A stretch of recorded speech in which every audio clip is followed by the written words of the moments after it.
Welcome back to Hood 187. In today's video, I will be detailing the story of a hood legend, Big Deuce. Big Deuce gained popularity when a clip of him pressing a self-proclaimed rolling 60s Crip aired on the TV show Beyond Scared Straight. Look at me in my eyes, you from 60s, ain't you?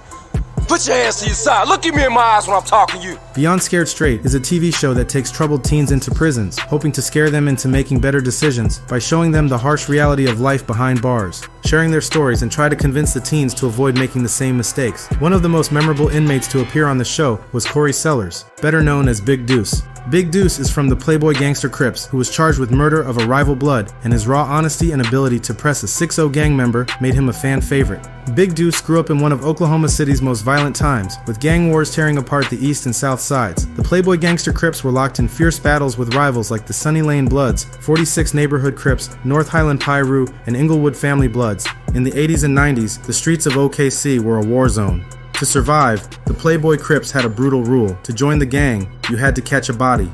This meant you had to kill someone to join the gang. This led to the creation of the Catch a Body Clique, a special clique within the gang. Big Deuce was born in the 1980s and knew early on that survival in the streets meant adapting to the violence around him. As a teen, he joined the Playboy gangster Crips and quickly became active in the gang's violent battles, often clashing with the Rolling 20s Crips and Sunny Lane Bloods. As the Playboy Crips grew, they formed alliances with other gangs like the Grape Street Crips, Shotgun Crips, Hoovers, and Mexican-American gangs like the Grande Barrio Locos. These connections helped them take over the drug trade in OKC. The Hoovers were already strong because of their roots in California. They recruited local OKC dealers, pimps, and hustlers into the Hoover Gang, which made them powerful in the drug game. The Barrio Locos, being Mexican, had ties to bigger gangs connected to the Mexican Mafia. Together, these relationships made the PBGs unstoppable. By the 2000s, Big Deuce had become a top hat in the streets, being known as a professional nap killer, earning him a reputation as a high-ranking OG of the Playboys. Big Deuce spent most of his adult life in and out of prison, and he would even be known as a cell block bully, but during one of his sentences, he managed to escape, turning him into a dangerous fugitive on the run.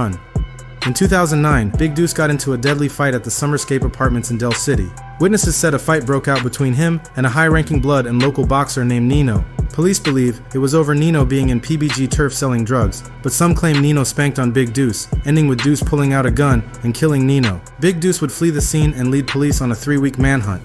He almost got away with the murder because some of the stories police had didn't match up. But 5 months later, the murder would go to trial for a second time, and he would be charged with the killing of the Sunny Lane Blood OG. Investigators say Corey Sellers killed the man after escaping from prison. But Paul, also when prosecutors went to charge Corey Sellers with that murder, they didn't have to go too far because he was already back in jail on other charges. With it being 16 years since the murder, a lot of stories have been passed around over the years about what exactly happened. Some people claim he never got his ass beat by Nino, but one thing remains the same. Big Deuce was the killer. Investigators say he killed a man. That's it for today's episode. If you enjoyed this video, leave a like and comment so we can put Oklahoma on the map. I plan on covering all OKC hoods and cliques, so if you are from an OKC clique or hood, tap in with my Instagram. I'm going to cover it regardless, so we might as well get it right.